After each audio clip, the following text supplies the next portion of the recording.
The first thing I rented in Moon Spring was a building nobody wanted. The second thing I found was my dead mother's name under its boiler. I should probably explain why I was willing to rent a place that had been shut for 20 years, had 3 years of unpaid taxes attached to it, and came with a county notice nailed across the door. The short version is that I was 24, carrying everything I owned in one wooden toolbox and a cloth bag, and I had just left a husband's family whose farm deed never once included my name. The longer version starts at the station. Moon Spring sat 40 miles north of Laramie, in a fold of Wyoming that seemed designed to collect wind and coal dust. It was a silver town, technically, though the silver mostly made other people rich. Fewer than 900 people lived there, and almost every important building belonged to somebody named Vance. The mine was Vance. The bank was Vance. The church that watched everybody's business was tied to Vance money. Even the county paperwork seemed to carry the family's fingerprints, whether or not their name was written on it. The town was built in a straight line because straight lines made it easier to see who was coming. The station sat at one end. The boardwalk ran past the shops, and the mine road climbed toward the gray hills. Men in work coats moved in groups. Women kept their eyes down when they crossed the street. I didn't know anyone well enough to nod to, and nobody had a reason to make room for me. I noticed the paperwork before I understood the politics. Every doorway had a notice, a receipt, a tax demand, or a permit, nailed somewhere near the handle. The papers were clean and official looking, even when the wood beneath them was rotten. A red seal could make a stranger feel as if he owned the ground under your feet. I had spent enough time in my husband's family to know what it felt like when a piece of paper decided where you were allowed to stand. I got off the train in the spring of 1889 with $32, a toolbox, and my mother's ring. The toolbox had belonged to my father. He worked as a mechanic for the mine, and when I was 11, he started letting me help him take apart steam pumps. He said, "A machine would tell you what was wrong if you stopped trying to bully it." I didn't always understand what he meant then. I understood it later. The ring was the only thing I had that had belonged to my mother. I'd kept it through the years when I didn't know where she was buried, through the years when people told me different versions of why she was gone, and through the weeks when my husband's family made it clear that I could stay only as long as I stayed useful and quiet. The farm deed didn't have my name on it, not once. That detail had been repeated to me so often, it stopped sounding like an insult and started sounding like a weather report. It was simply the condition of my life. I had no claim there. So I left. I walked into the pawn shop before I found the laundry. I thought I might sell the ring and use the money for a room, food, or whatever came next. The shop smelled like dust, lamp oil, and old metal. The owner took the ring between 2 fingers and held it beneath a magnifying glass. He studied it for a long time. Then he looked at me instead of the ring. 20 years ago, a woman came to pawn this same ring, he said, also late at night. Also just after running from home. I asked him if he was sure. He said he was sure about the ring. He didn't say he was sure about the woman. That was the part that stayed with me. I asked what the woman looked like. He shook his head. It was a long time ago. That was all he would give me. Maybe he truly didn't remember. Maybe remembering a woman who ran from home was the sort of thing a man in Moon Spring learned not to discuss. The pawn shop had a small window facing the street, and through it I could see the church steeple and the mine office beyond. For 1 second, I imagined my mother standing in that same room, holding the same ring out over the counter, trying to decide which part of herself she could afford to lose. I hated that thought. I hated it more because I couldn't prove it wrong. I took it back and closed my hand around it. I didn't have the luxury of being sentimental, but suddenly selling it felt less like selling jewelry and more like handing over the last piece of evidence that my mother had ever existed. That left me with $32 and no plan. The plan found me at the end of an alley. The laundry was a low, dark building with boards nailed over the windows. A county ceiling notice hung across the door, its corners curled from weather. The boiler inside had been dead so long that the pipes looked like they'd grown there. There was dust on the work table, thick enough to write in. The place smelled of rust, mouse droppings, and old coal. The landlord stood behind me, with a ring of keys and the cautious expression people used when they were deciding whether a woman was brave or simply stupid. $12 a month, he said. I asked what was wrong with it. He looked at the building. Ma'am, the last woman tenant there died 20 years ago. That wasn't exactly an answer, but I'd learned that people often gave you the answer they wanted you to hear. The rest was in the pause afterward. I asked whether the county notice meant I couldn't rent it. He said the county had been threatening to take it for years and had never actually bothered. It sat outside the parish boundary by about 100 yards. The taxes were behind.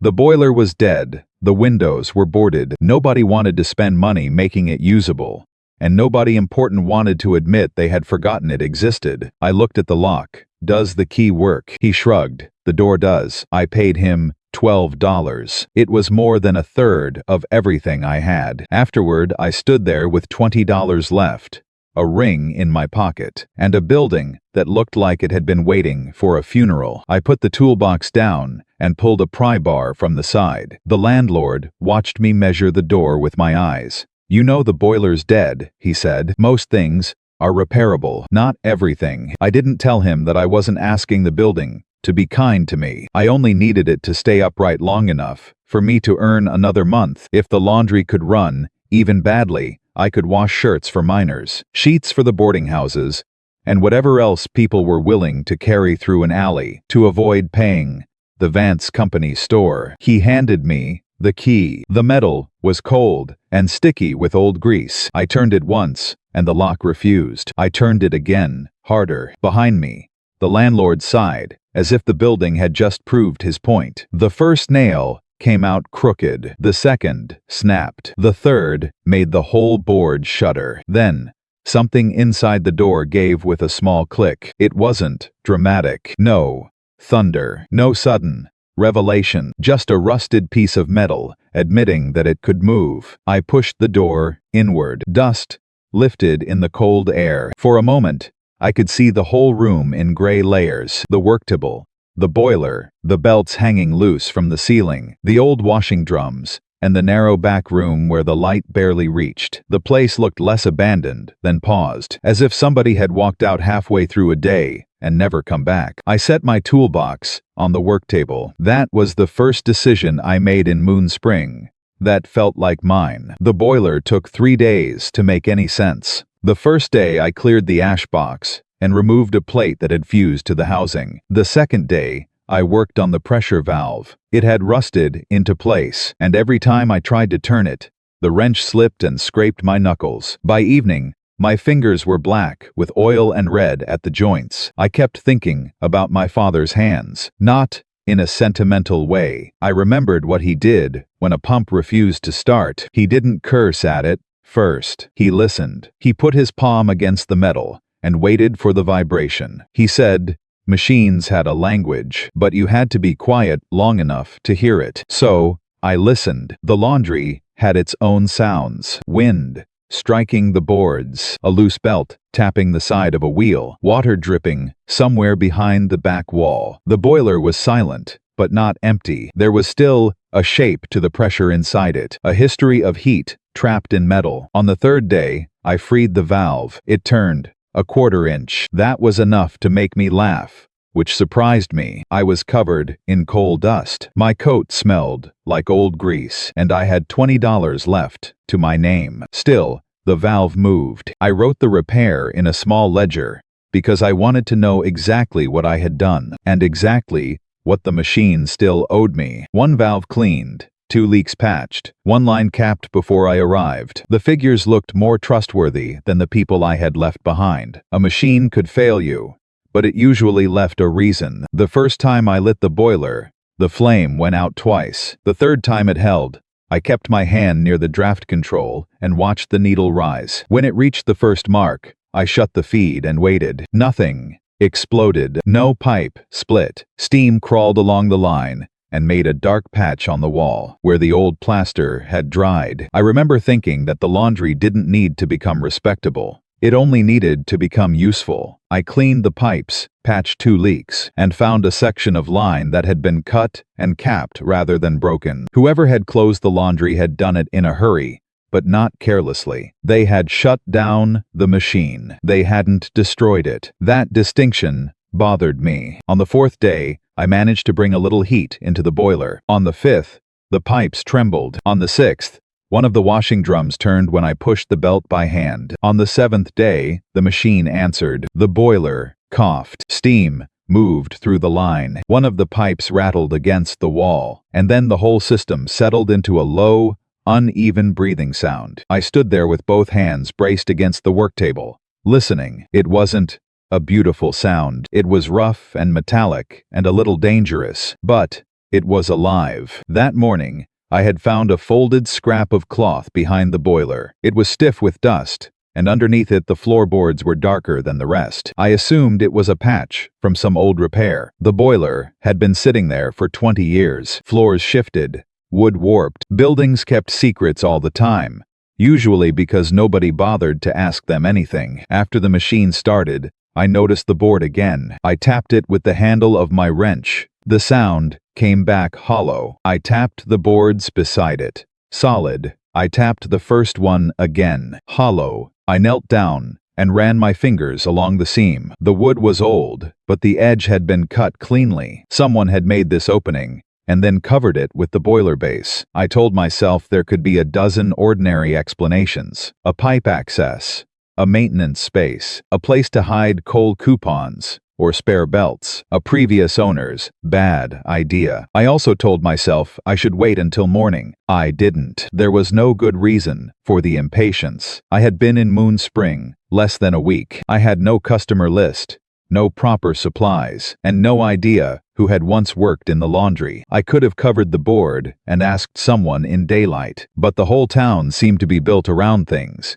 Nobody wanted to examine too closely. The notice on the door, the missing name on my old farm deed, the ring in my pocket, the landlord's careful pause after he mentioned the dead tenant. I had spent years being told that questions were evidence of a bad attitude. Sometimes, a question was just a hand on a loose bolt. The boiler was still warm. The room smelled of steam, oil, and the damp mineral scent that came up from old wood. I fetched the pry bar and wedged it into the seam. The board lifted 1 inch. Dust spilled into my lap. I stopped and listened for footsteps outside. The town had a way of making a person feel observed, even when nobody was there. The church bell had stopped ringing for the evening.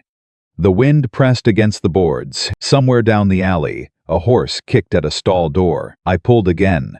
The board came free. Below, it was a narrow cavity between the floor and the packed earth. At first, I saw only darkness and a strand of old cloth. Then, my hand found metal. The box was smaller than a bread tin and heavier than it looked. It had been wrapped in oilcloth, tied with a cord that broke as soon as I touched it. The cloth came away in flakes.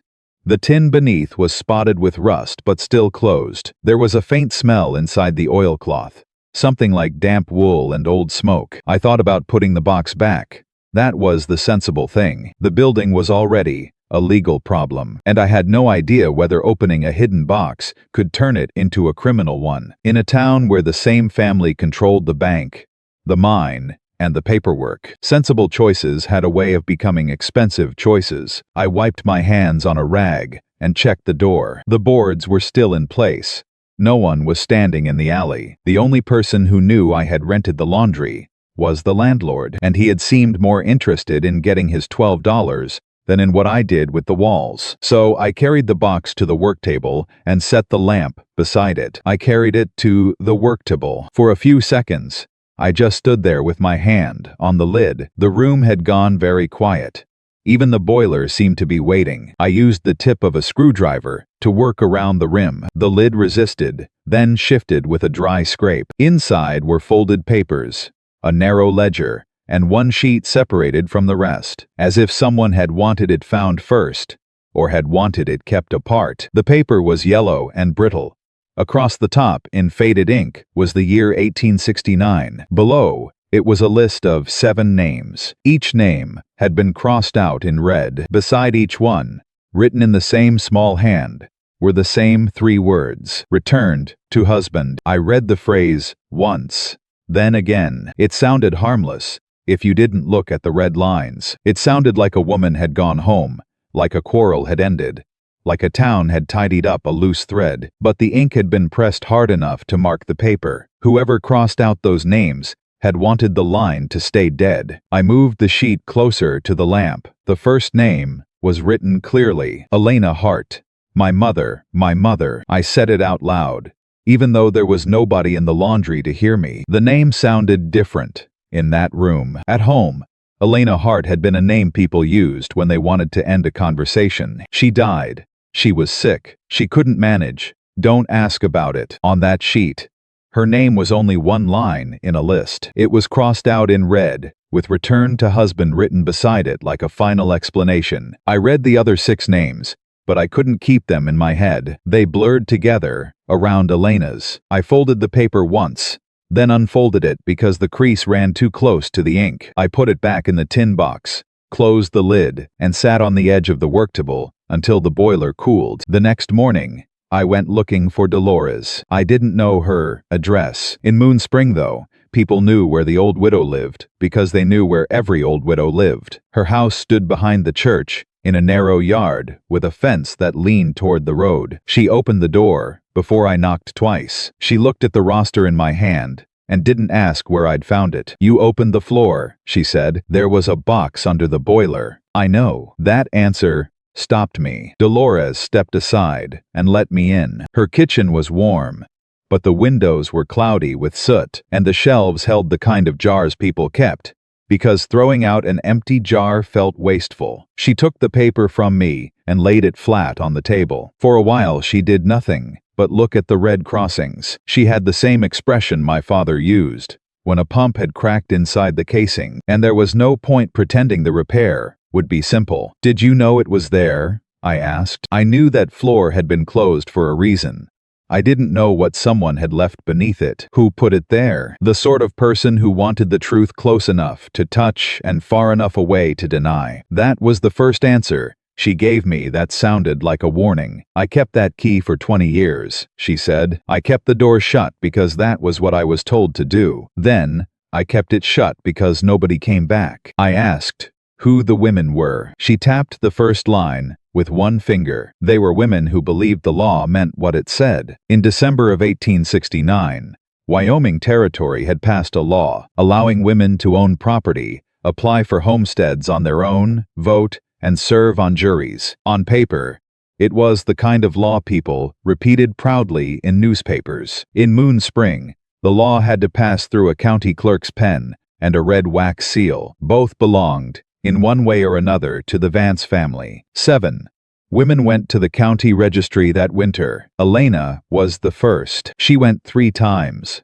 Dolores said. 3 times, they found a reason to refuse her. The reason was always a pair of character witnesses. 2 people could call a woman unstable, disobedient, or unfit, and the application would sit in a drawer until the season passed, or the woman ran out of money. What happened the 4th time? I asked. Dolores looked toward the window. She went anyway. Elena filed again in January of 1870. That night, men from the mining company took her into the basement of their office. Dolores didn't say what happened downstairs. She didn't claim to have seen it. She told me only what the town had written afterward. 3 women had returned to husband. 2 had died of illness.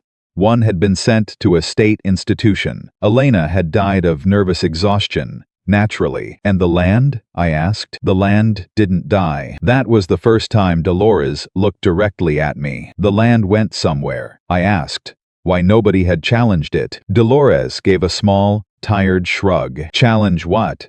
A dead woman's certificate, a county seal, a minister who says the woman was troubled. By the time anyone asks, the paper is older than the person asking. She told me the laundry had been a strange exception. It sat beyond the parish line, and the company had never thought it worth the cost of fixing. Women could enter without asking a husband or a foreman. They could hand over money and receive a receipt with their own name on it. That made the building insignificant to the people who owned Moon Spring, which was exactly what allowed it to remain useful. I kept the key, Dolores said, touching the ring in her pocket, because somebody needed to remember where the door was. I thought she was talking about the laundry. Later, I understood she meant more than that. I took the death certificate to the county archive 2 days later. The clerk behind the desk was a thin man with ink on his thumb. He asked what record I wanted and why. I said I was researching my mother's estate. That was not exactly true,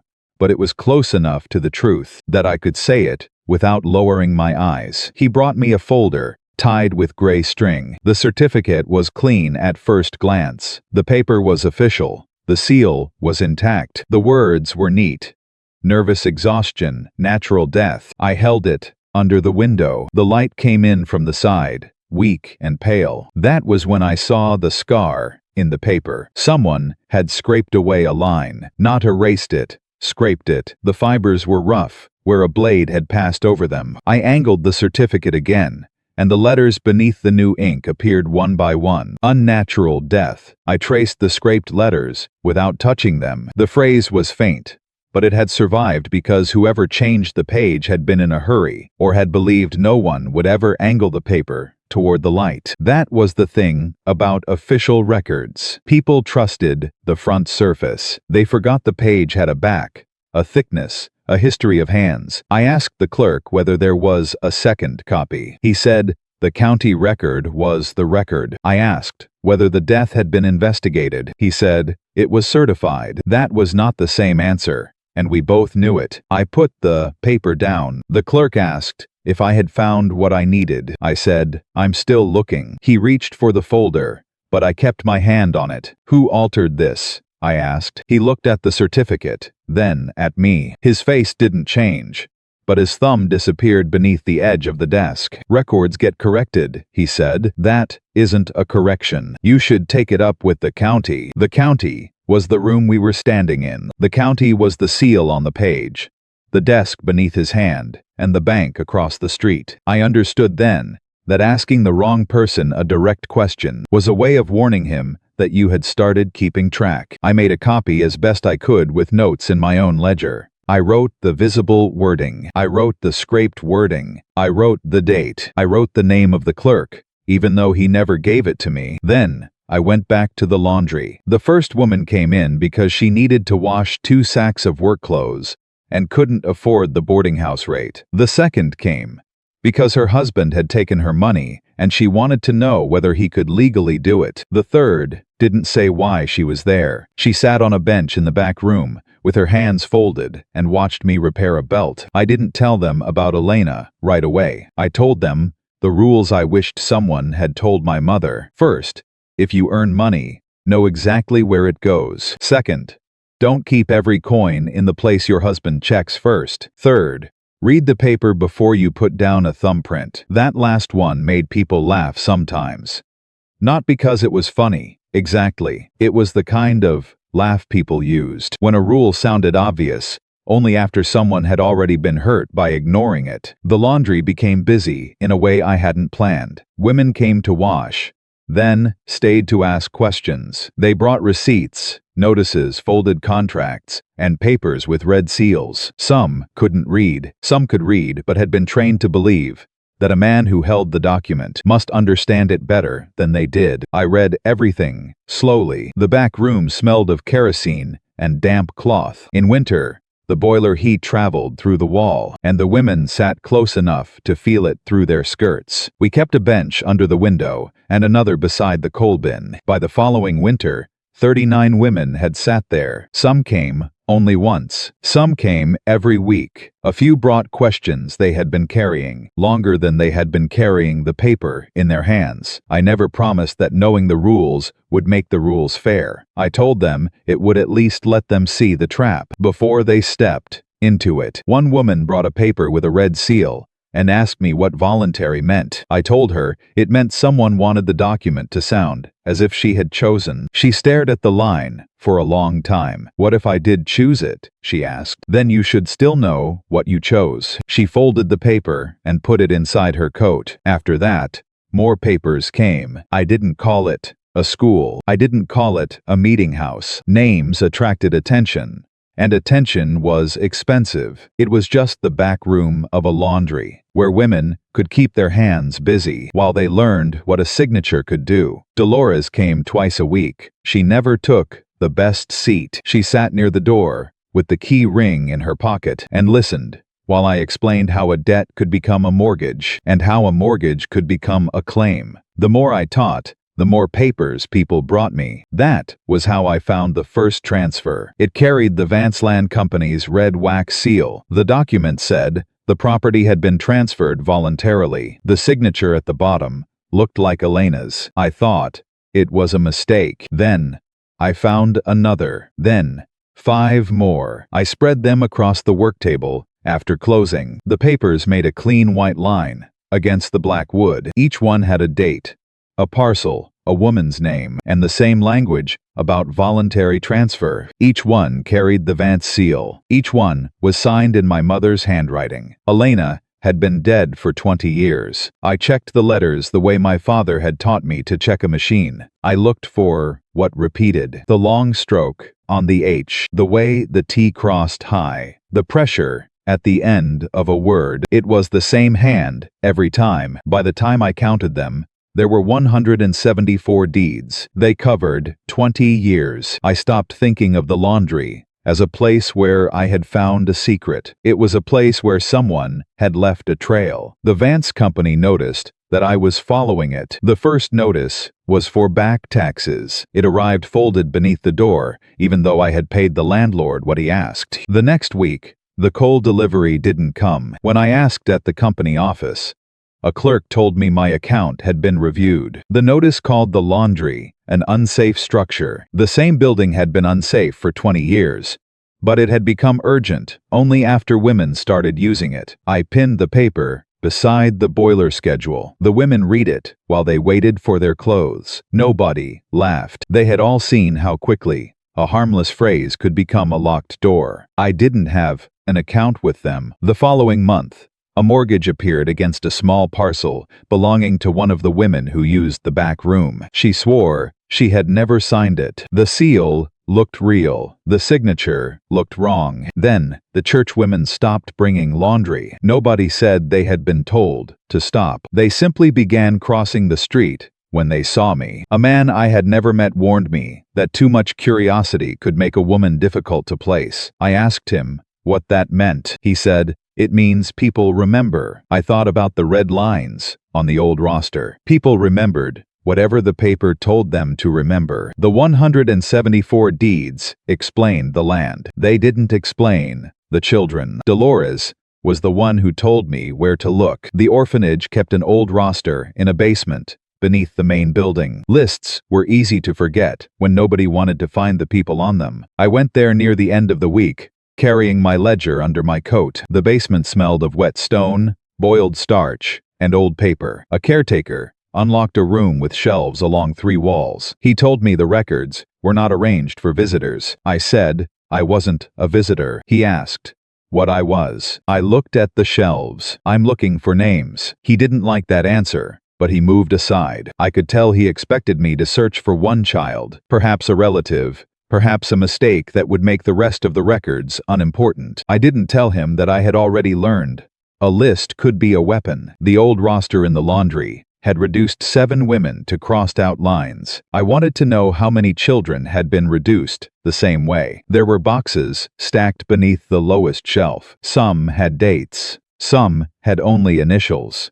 I worked through them one at a time, keeping my notes in the ledger and trying not to let the numbers become meaningless. Then, I found a roster. The heading referred to children whose mothers had been judged unable to raise them. The list went on for pages. 109 names. Beside the entries were transfer marks, destinations, and notes about an eastbound orphan train. The handwriting changed from page to page, but the language did not. Mother, unfit. Transfer, approved. Sent, east. The words were neat and small, as if the people writing them were recording parcels rather than children. I recognized the structure. A woman was made unreliable on paper. Her property became available. Her children became evidence against her. Then the children were sent away, and the distance did the rest. I thought of Ruth. My sister's name wasn't on the pages in front of me, at least not where I could find it, but I knew she had spent part of childhood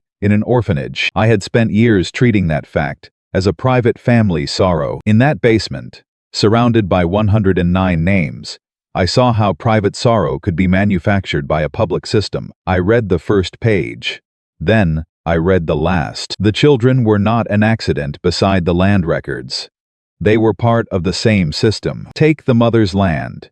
Declare the mother unfit. Move the child far enough east that nobody in Moon Spring had to answer for the distance. I put my hand on the page. Somewhere above me, a door closed. The sound traveled through the basement ceiling and settled over the roster. I looked down at the 109 names and understood that whatever I had opened beneath the laundry floor was much larger than my mother's death. I copied as much of the roster as I could that afternoon. I copied the headings, the transfer marks, the destinations, and the dates. I didn't take the original.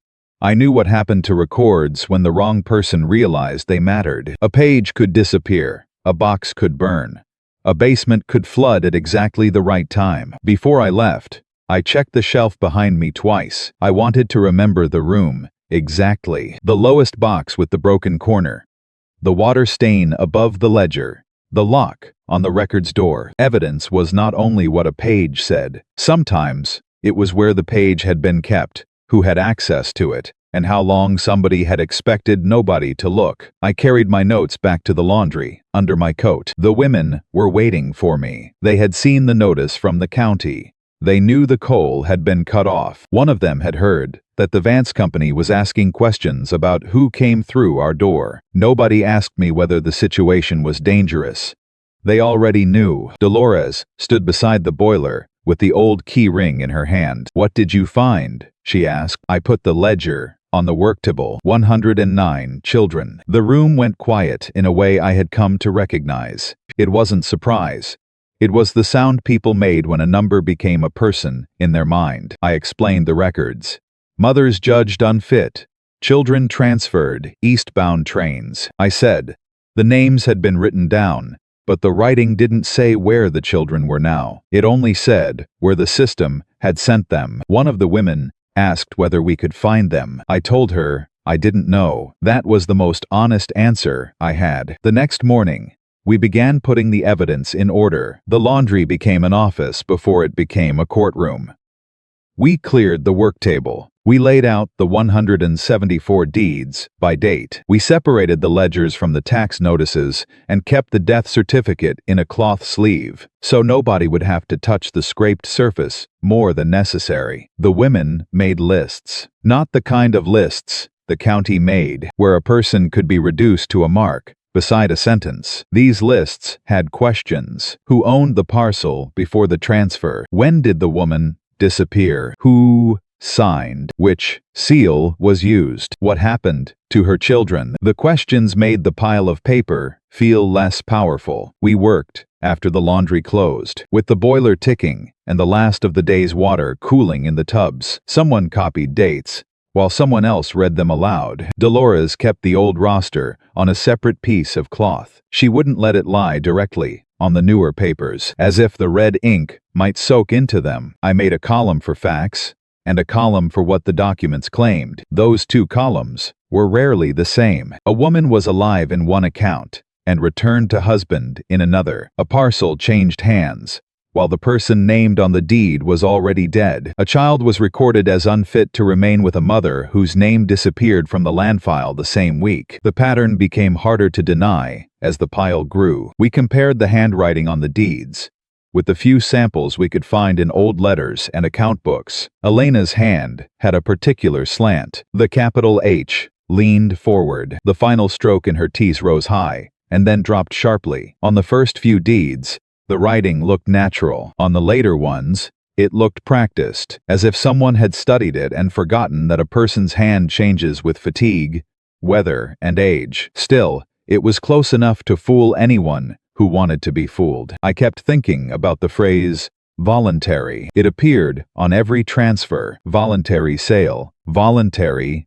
release, voluntary conveyance. The word did too much work. It made a missing woman sound like a willing seller. It made a dead woman sound like a careful businesswoman who had continued signing documents after her burial. The Vance Company sent another tax notice. This one said, the laundry could be seized if the balance wasn't paid by the end of the month. The landlord came by in the afternoon. He stood just inside the doorway and kept his hat in both hands. You should think about leaving, he said. Why? Because the company has decided this property is worth remembering. I asked whether he knew what had been under the boiler. He looked at the machine and then at the floorboards. I know enough to know. I don't want to know more. That was a common position in Moon Spring. People didn't always believe the Vance version. They simply believed that surviving required repeating it. I told him I wasn't leaving. He said, then keep your receipts. I did. I also kept the coal receipts,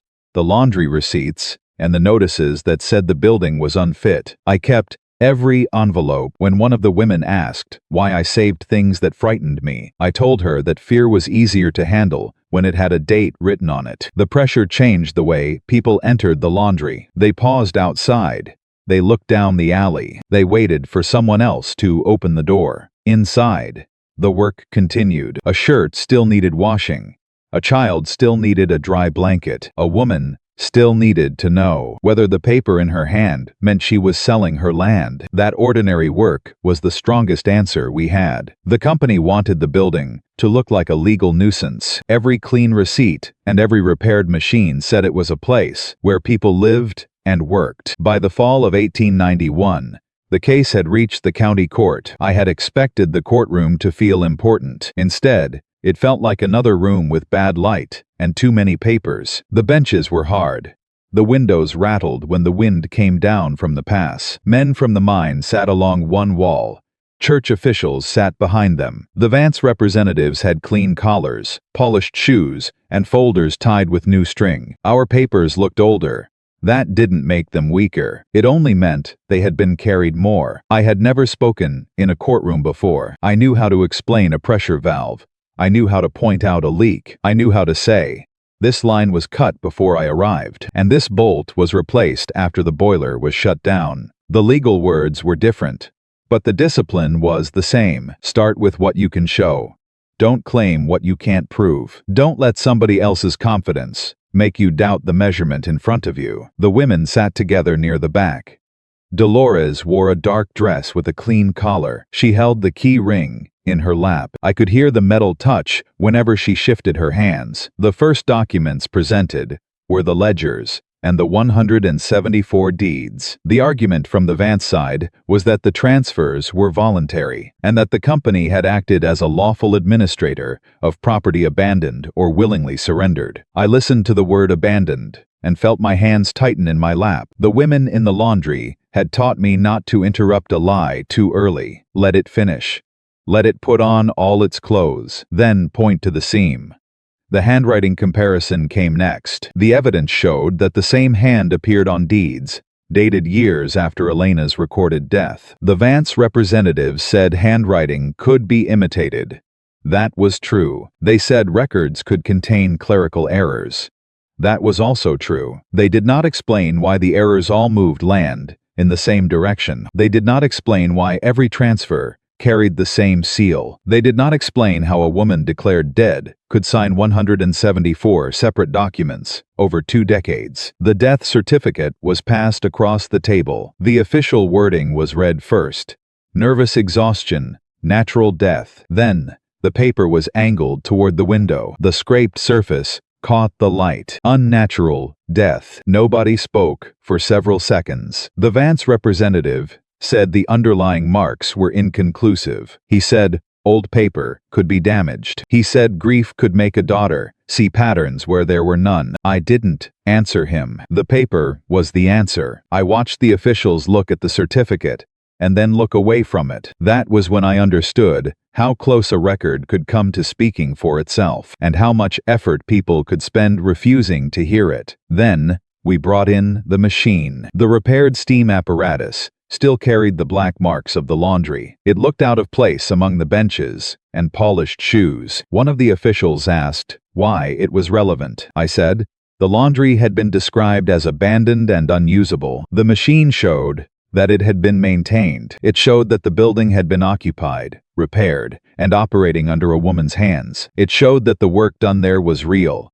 and that the receipts written inside it were not scraps from an empty room. The official asked whether I had repaired it myself. I said yes. He asked how I knew what I was doing. I told him my father had taught me to take apart steam pumps when I was 11. He asked whether I was a licensed mechanic. I said no. He looked toward the Vance table as if he had found the weakness in my evidence. Then I opened the valve. The machine coughed once. Steam moved through the line. The courtroom filled with the low metallic breathing I had heard in the laundry on the 7th day. It wasn't loud. It didn't need to be. The people closest to the machine leaned back. The men along the wall stopped whispering. The sound traveled through the room and settled under the papers. The laundry had not been abandoned. It had been kept alive. The machine did not prove every deed. It did not tell us who carried Elena into the mining office basement, or who had scraped the death certificate. It proved something narrower, and because of that, something solid. The laundry was a working place. Women had been there. Money had changed hands. The building's records had been maintained by people whose names did not appear in the Vance files. Sometimes the narrow truth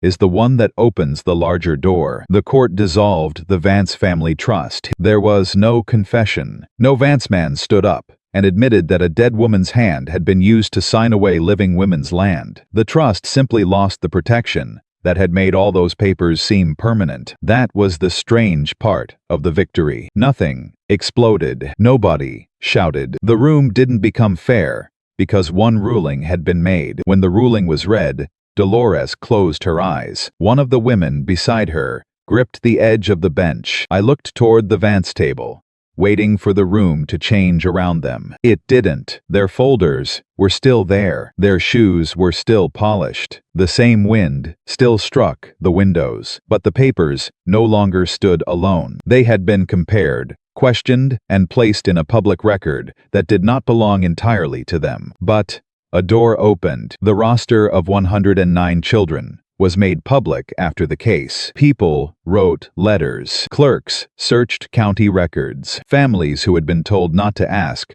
began asking anyway. The work took 4 years. 4 years is a long time when you're waiting for a name to come back, and a short time compared to 20 years of silence. Some records led somewhere. Some led to another name. Some stopped at a train station or a county line. I'm not going to pretend every search ended neatly. The roster was a beginning, not a promise. The names were no longer trapped in one basement. Once they were public, every new question made the distance a little less useful. Ruth became Wyoming's first female county land registrar at 23. When I heard the news, I thought about the old roster under the boiler. 7 names crossed out in red. One of them my mother's. Ruth's name was going to be inside the paper now, not as a mark beside someone else's decision, but as the person responsible for keeping the record. Ruth's name was going to be inside the paper now, not as a mark beside someone else's decision, as the person responsible for keeping the record. The laundry stayed open. It never became respectable in the way the bank was respectable. The walls remained uneven. The floor still creaked near the boiler. The windows rattled in strong weather, but women kept coming through the door. Some came to wash. Some came to read a notice. Some came because they needed a place where nobody asked them to explain why they were there before handing them a chair. I kept the old roster in the tin box. I kept the death certificate in a cloth sleeve. I kept copies of the deeds because I had learned that one copy was a hope and several copies were a chance. The new duty roster went inside the laundry door after the case. It was an ordinary board, sanded smooth and nailed at eye level. The women's names and work shifts were written in fresh ink. There were no red crossings, no notes about who had returned to a husband, no official explanation for why someone had vanished. I held the board while Dolores drove in the first nail. The hammer struck once. Then again. The door shifted in its frame, and the hinge gave a small click. At the top of the roster, I wrote my mother's name, Elena Hart. I didn't write it because the past had become clean. It hadn't. The 109 children still had 4 years of searching ahead of them. The 7 women were still dead or missing. A scraped line on a certificate could be revealed, but it couldn't give a person back the years stolen from her. I wrote Elena's name because the first thing the town had done to her was make her disappear on paper. The first thing we could do for her was keep the name where everyone could see it. And every morning after that, when I opened the laundry door, the sound was the same one I had heard on my first day in Moon Spring, a lock giving way.